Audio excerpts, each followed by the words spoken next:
నేను కొండలరెడ్డి రంగారెడ్డి జిల్లా district court bar association అధ్యక్షుడు. ఇవాళ 11:30 12 మధ్యలో ఒక ముద్దాయి నిన్న అతని కన్విక్షన్ పడ్డది 9th అడిషనల్ డిస్ట్రిక్ట్ జడ్జి కోర్టులో.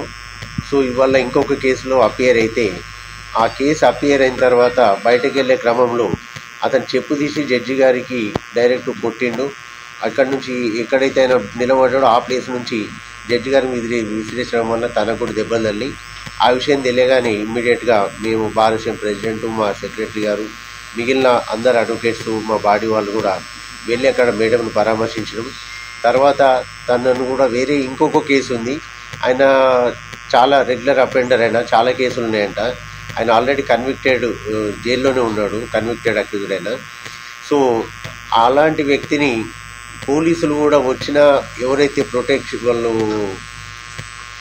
ఎస్కార్ట్ పోలీసులు ఉంటారు వారు కనీసం కూడా జడ్జి గారి మీద దాడి జరిగిన తర్వాత కూడా ఎలాంటి చర్యలు తీసుకోకుండా తనని తీసుకొని ఇంకొక కోర్టులో కూడా అప్పీరెన్స్ తీసుకెళ్లారు. ఆ క్రమంలో మేము అతను తీసుకొచ్చి పోలీసు వాళ్ళకి అప్పయిపినాము.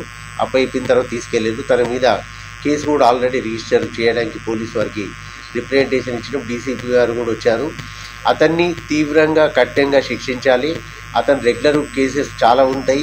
ఇలాంటి క్లయింట్స్ వచ్చినప్పుడు, ఇట్లాంటి అక్యూజులు వచ్చినప్పుడు పోలీసు వారు కూడా జడ్జిలకు అలాగే అడ్వకేట్స్ కూడా సెక్యూరిటీగా పోలీసు వాళ్ళ జైలు నుంచి ఎస్కార్ట్ కాకుండా సివిల్ పోలీసులు కూడా కనీసం ఎస్కార్ట్ ఇవ్వాలి. లేకపోతే కోర్టులలో జడ్జిలు పనిచేయలేరు, అలాగే వారి తరపు నుండి అడ్వకేట్స్ కూడా ఎవరు వాదించలేరు.